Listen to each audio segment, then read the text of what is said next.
Sanggar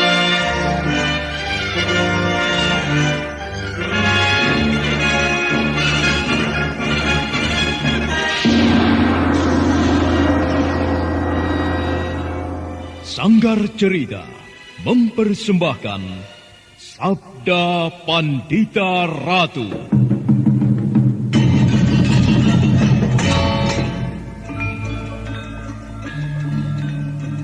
Menurut petunjuk Paman Kameswara, aku harus pergi ke suatu tempat. Dan mestinya, sekarang aku sudah berada dalam perjalanan itu. Sudah jauh pula dari tempat ini. Akan tetapi, apa yang Kiai lakukan? Mengusikku, sehingga aku terus membayangi Kiai. Dan ternyata benar, Kiai bermaksud buruk di tempat ini. Gila, demit. Seorang resiko misu, orang patut. Oh, jadi kau telah memata-mataiku, anak kecil? Iya. Dengan tidak tedeng aling-aling itu, aku akui Kiai. Maka aku tahu semuanya. Aku tahu. Apa pula yang kau lakukan dengan muridmu yang bernama Damar Taun, yang memiliki Raja Durga di tangan kirinya itu.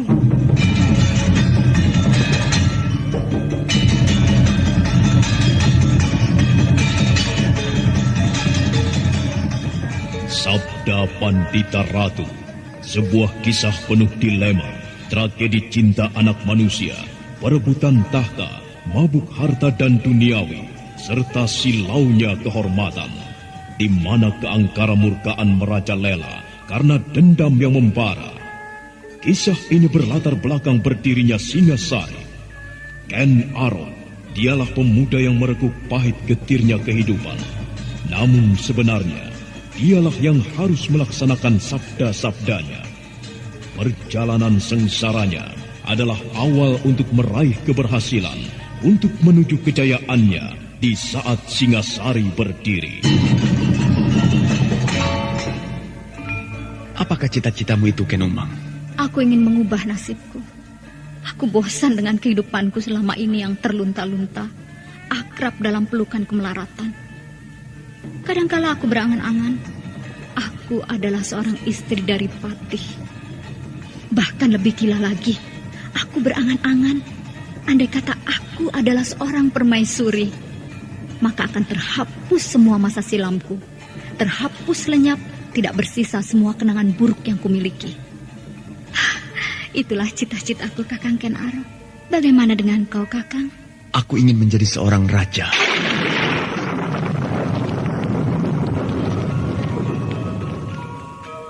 Sabda Pandita Ratu. Naskah ditulis oleh Pondra Swasti Langit, diolah oleh Agung Bahrodi, didukung oleh artis-artis terkemuka Ferry Fadli, Eli Ermawati, M. Abud, Ivone Rose, dan lain-lain. Teknik dan montase Ibing Arifin, dengan sutradara Dian Pertiwi. Sabda Pandita Ratu dalam episode ke-16 ini dengan judul Duka Luka Bumi Blambangan.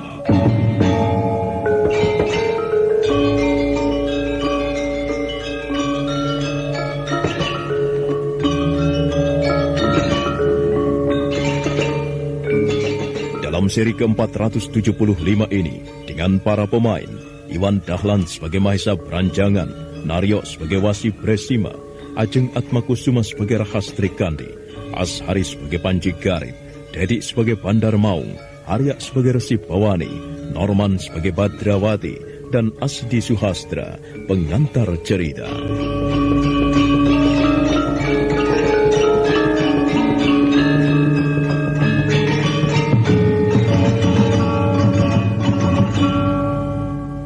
Dari arah kegelapan malam, akhirnya muncul dua sosok bayangan yang melangkah mendekati mereka. Disiram oleh cahaya oncor yang membakar minyak lemak dan minyak kelapa, Mahesa Branjangan mampu mengenali orang yang datang itu. Mahesa Branjangan merasakan dadanya berdesir.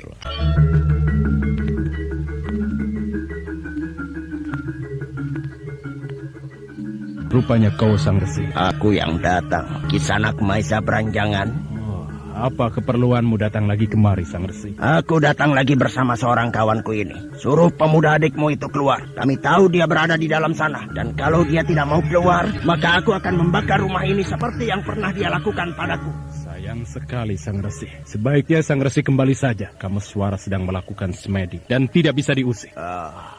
Sebaiknya kau tahu diri, Kisanak Maesa Beranjangan. Meskipun kau mencoba menghalangi, namun seharusnya kau telah mengetahui siapa yang sedang kau rintangi pada saat ini. Sang Resi, sebaiknya Sang Resi tidak berbuat apapun di halaman perguruanku ini.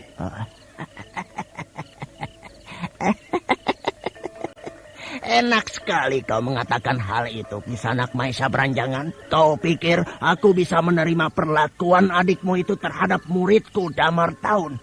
Kau sendiri akan rela jika murid-muridmu itu aku bunuh? Bolehkah aku ikut berbincang, Sang Resi? Siapa kau? Namaku Bresima. Aku berasal dari Panarukan. Bresima. Jadi kaukah seorang wasi yang terkenal dari pesisir utara Jawa itu?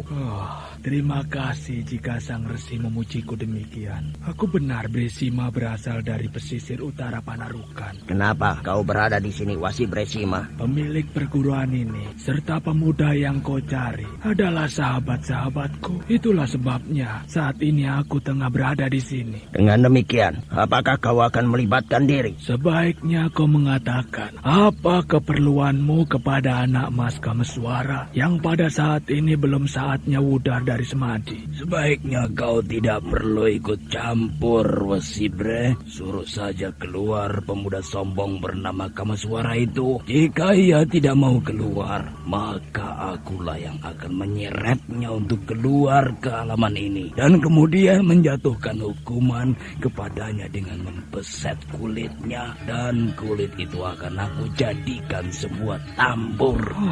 Mengerikan sekali. Lalu siapakah kisana ini? Namaku Bandar Maung. Bandar Maung? Harimau lapar dari Pasundan. Bagus jika kau telah mengenal namaku. Sekarang cepat lakukan apa yang kami kehendaki. Suruh pemuda itu keluar dan menemui kami. Aku ulangi sekali lagi apa yang telah dikatakan oleh Hadi Beranjangan dengan tegas itu. Kisanak Bandar Maung dan Sang Resi Bawani, sebaiknya kalian berdua tidak melakukan apapun. Anak Mas Kameswara akan menyelesaikan semadinya sekitar 10 hari dari sekarang. Kisanak berdua bisa datang kembali. Rupanya aku harus melakukan sebuah cara lain. Baiklah. Jangan lakukan apapun, Kisanak Bandar Maung. Aku akan berpihak kepada tuan rumah untuk menghalangi sepak terjangmu. Bagus.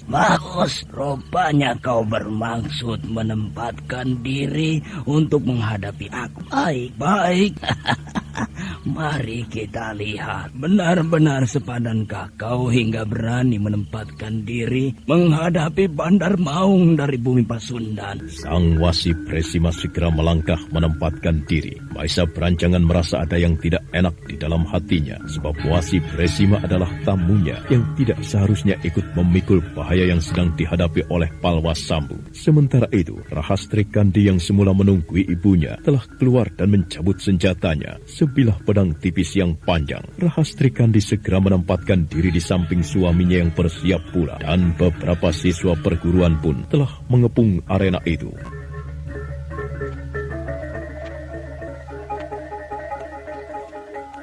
Berani benar kau melawanku, Kisanak? Nampaknya kau telah terbiasa menghadapi orang-orang yang tidak berani kepadamu, Kiai Bandar Maung. Sekaranglah saatnya kau akan melihat kenyataan yang pahit. Adi Resi Bawani, lihatlah dengan seksama apa yang akan aku lakukan. Adi Resi tidak perlu berbuat apapun, juga tidak terhadap mereka yang lain itu. Adi Resi cukup menjaga mereka agar tidak oncat dari tempat ini. Nanti aku sendiri yang akan menangani mereka. Keadaan yang sebenarnya terbalik, Kiai Bandar Maung. Matilah kau di tanganku.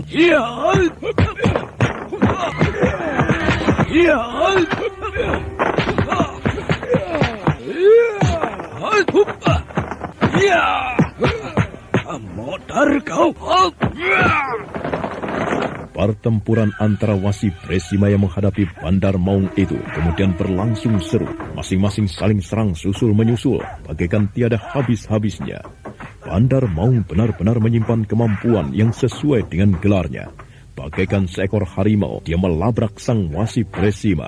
Tetapi Wasi Bresima bukanlah orang yang baru kemarin sore dalam pengalaman ilmu Jaya Kawijayan. Lelaki dari Panarukan itu mampu melayaninya dengan sebaik-baiknya. Oh, Kakang, betapa dahsyatnya pertempuran itu. Iya, Bandar Maung ternyata memang benar-benar luar biasa. Gerakannya lincah dan mantap, serangannya terus mengalir. Lihat, Kakang, apa yang dilakukan Paman Wasi Bresima. Wah, Paman Wasi juga luar biasa. Nampaknya kita bukan apa-apa jika dihadapkan dengan mereka, Kakang. Iya, benar. Apalagi jika mereka mulai mengeluarkan kemampuan yang aneh-aneh. Seperti kemampuan orang yang bernama Resi Bawani itu misalnya. Kemampuan sihir. Akan tetapi, Kakang Kameswara juga orang yang luar biasa, sangat luar biasa. Oh, lihat itu.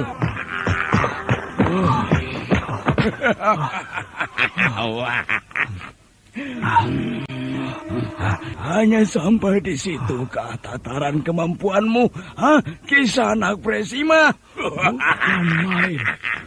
Bukan main. Kau hampir saja menebas kepalaku, Kiai. Iya, untung kau masih mampu berkelit menyelamatkan nyawamu. Jika tidak, kepalamu tentu berantakan.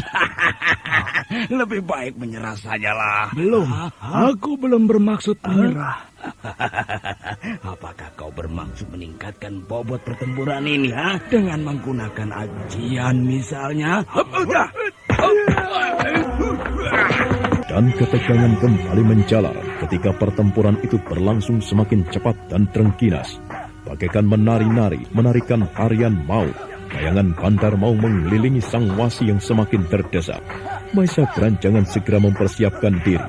Bagaimanapun juga, dia tidak bisa membiarkan tamunya mengalami celaka di rumahnya. Tetapi pertempuran itu menjadi kacau sejenak ketika dari kegelapan malam melesat pisau-pisau dengan cepat menyambar tubuh Bandar Maung yang harus berjumpalitan menghindar. Pisau terbang itu juga menyambar tubuh Resi Bawani yang terpaksa harus berguling-guling menghindari. Keparat, berdebah laknat, perbuatan siapa ini? Ayo keluarlah kau. Hei, ayo keluarlah kau.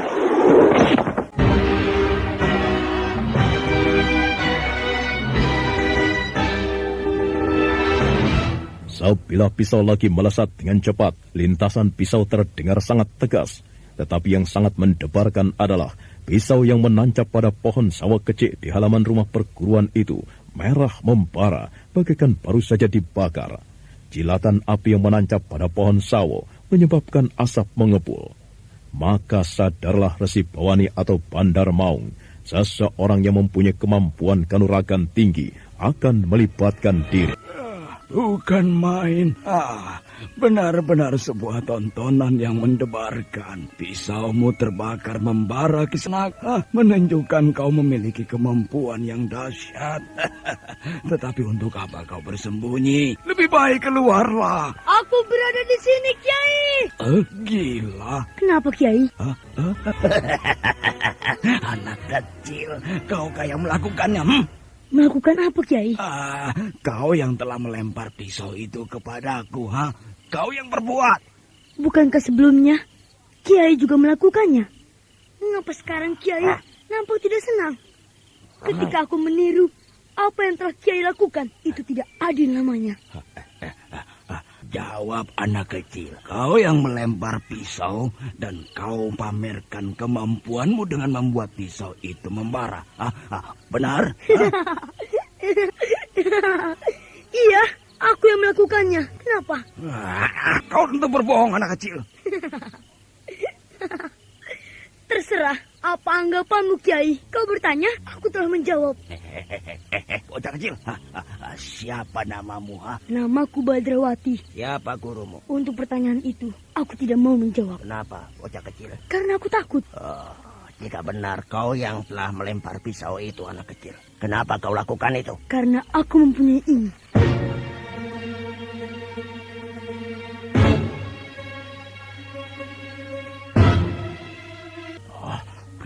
raja. Rupanya ada raja di tanganmu. Raja ini bernama Kalacakra. Sebelumnya aku tidak tahu apa sebabnya dan mengapa aku memilikinya. Akan tetapi sekarang menjadi jelas setelah Paman Kameswara menjelaskannya kepadaku. Pantas. Apanya yang pantas, Kiai? Sekarang aku percaya, bocah. Kalau kau mampu melakukan perbuatan yang tidak masuk akal itu. Aku percaya jika pisau terbang itu kau yang melakukannya. Percaya atau tidak, itu bukan urusanku. Yang jadi urusanku adalah aku harus mencegah apa yang kalian lakukan di sini. Jika kalian memaksa, aku akan melibatkan diri. Seorang dari kalian akan berhadapan denganku. Nah, apa kata kalian? Sebaiknya kau jangan ikut campur, bocah. Ini persoalan orang tua. Jika kau merasa memiliki persoalan dengan kami, nanti kau akan kami beri kesempatan. Kami berdua orang berilmu tinggi. Kami dengan senang hati akan mempertimbangkan kau untuk menjadi murid. Oh, tidak bisa. Tidak bisa, Kiai. Perjalananku terhalang karena kalian. Tapi Kiai mengusirku. Tidak bisa. Apa maksudmu, bocah kecil? Menurut petunjuk Paman Kameswara, aku harus pergi ke suatu tempat. Dan mestinya, sekarang aku sudah berada dalam perjalanan itu. Sudah jauh pula dari tempat ini. Akan tetapi, apa yang Kiai lakukan? Mengusikku, sehingga aku terus membayangi Kiai. Dan ternyata benar, Kiai bermaksud buruk di tempat ini. Gila, demit. Seorang Resi Komisu, orang patut. Jadi kau telah memata-mataiku, anak kecil? Iya, dengan tidak tedeng aling-aling itu, aku akui, Kiai. Maka aku tahu semuanya. Aku tahu apa pula yang kau lakukan dengan muridmu yang bernama Damar Taun, yang memiliki Raja Durga di tangan kirinya itu. Demit keparat. Mana demitnya? Mana demitnya? Kurang ajar.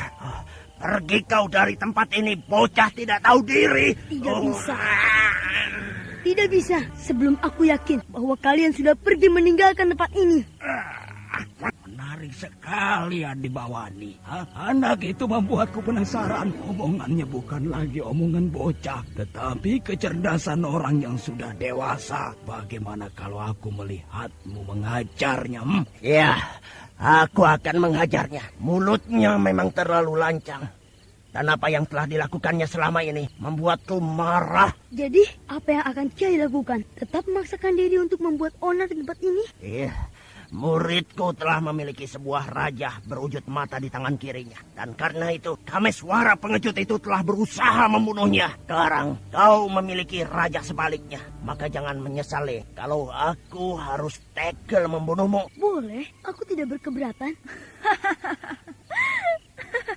Apa yang kau tertawakan, Bibi? Aku tertawa karena ada yang lucu, Le. Apa yang lucu? Resi Bawani yang sudah tua, sudah berumur, bermaksud menghadapimu yang sekedar seorang bocah. Ibarat bayi baru kemarin sore. Bukankah kalau menang tidak kondang, kalau kalah malah ngisin-isini? Kalau aku menang, bagaimana, Bibi? Kau akan kujadikan keponakanku yang paling aku sayang. Bagaimana? Mau? Mau, Bibi. Bagus, Badrawati. Kalahkan dia. Kalahkan dia, Le. Aku percaya kau pasti menang. Cantut Pariwanda, aku sing-singkan lenganmu. Dan...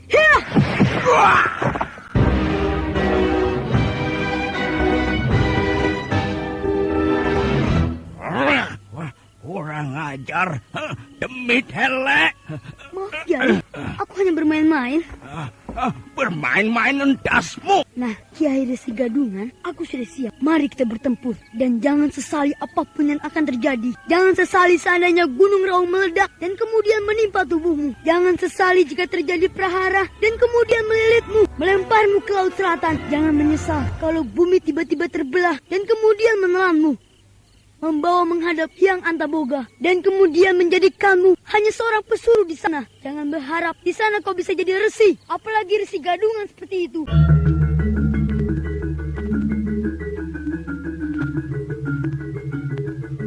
Bagaikan udang yang tersiram air panas, bagaikan kepiting direbus, wajah Resi Bawani berubah menjadi merah membara. Kemarahannya telah sampai di ubun-ubunnya, tinggal meledak saja. Demikian pula dengan Kiai Bandar Maung yang sebelumnya sama sekali tidak menduga akan mendapat serangan yang tanpa permisi lebih dahulu. Wajah Bandar Maung terasa menebal, seolah setebal dinding keraton Kediri. Rupanya aku tidak merasa perlu untuk merasa kasihan padamu, anak kecil. Meski kau bocah, namun mulutmu benar-benar mulut yang lancang. Kiai banyak omong. Jangan ngomong saja. Ayo serang. Apa yang kau lakukan itu? Kenapa mulutmu kumat kamit, Kiai? Wah.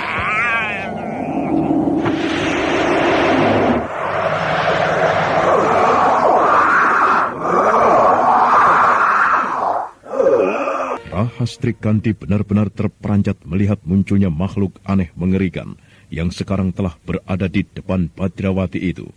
Rahastri Kandi dan suaminya sebelumnya masih sempat melihat betapa Resi Bawani meludah ke tanah, dan dari ludahnya itu tiba-tiba muncul asap yang dengan cepat membentuk sosok yang mengerikan itu. Sosok yang siap menerkam Badrawati dan siap mencabik-cabiknya untuk menjadi serpihan-serpihan kecil. Dan Rahastri Kandi tiba-tiba menjadi cemas. Tidak disangkanya, Resi Bawani mampu melakukan hal yang sulit dimengerti.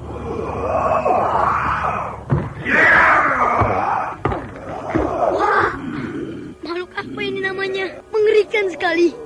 Harimau pun tentu akan lari terbirit-birit jika bertemu dengan binatang ini. Ini binatang atau makhluk jenis lain ya? Minta ampunlah kau, Leh, dan aku akan memilihkan cara kematian yang lain untukmu. Tidak, aku belum ingin mati. Aku masih sangat kecil dan masih ingin merasakan bagaimana rasanya memiliki seorang bibi yang baik hati. Aku akan mencarikan seorang teman untuk makhluk ciptaanmu itu. Ya!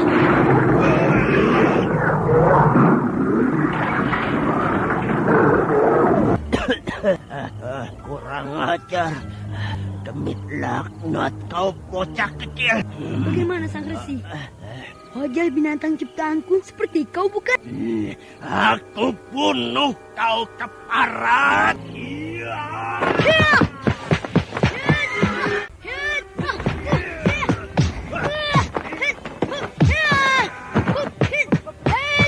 Rasakan ini, Kiai. Ya!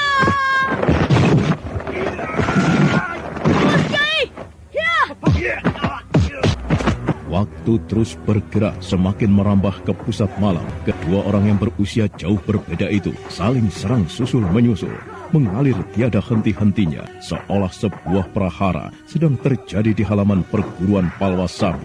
Tengah malam pun kemudian lewat, tetapi pertempuran terus bergerak dan belum diketahui siapa yang akan tampil sebagai pemenang. Kakang Paksi. Bagaimana, Rastri? Kakang, aku menjadi cemas. Apakah tidak sebaiknya Kakang Kameswara wudar dari Pati Geni yang sedang dilakukannya? Jangan, Rastri. Kita justru harus menjaganya. Jangan sampai pertempuran yang terjadi ini mengusik apa yang dilakukan Paman Kameswara. Akan tetapi... Anak kecil itu luar biasa, Rastri. Ia mampu menghadapi Resi Bawani dengan sebaik-baiknya. Jika Bandar Maung itu melibatkan diri, maka yang dihadapinya adalah bukan saja Paman Presima, ayahmu, akan tetapi juga kita. Imbangan kekuatan masih ada. Aku tidak telatan. Mari, Kiai, segera kita akhiri pertarungan ini. Aku tidak telatan lagi. Baik, anak kecil.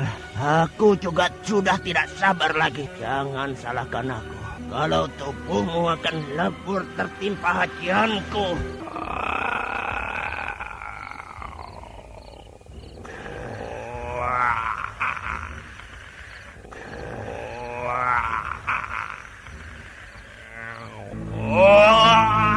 Keduanya melepaskan ajiannya. Badrawati berdiri tegak di atas kedua kakinya. Tangannya terkatup di atas kepala. Badrawati memejamkan mata. Kekuatan dahsyat itu terasa telah siap terlontar dari telapak tangannya. Namun Resi Bawani yang dibakar amarah itu telah pula menyiapkan sebuah ajian. Dalam pada itu, udara mengalir membawa sesuatu yang aneh. Ada sesuatu yang tipis berwarna putih melayang-layang muncul dari berbagai tempat. Makin lama semakin banyak. Kabut yang muncul itu ternyata mengusik mereka yang akan membenturkan ajian. Saudara pendengar, untuk mengetahui jawabannya, ikutilah kelanjutan kisah ini dalam seri berikutnya. Sampai jumpa.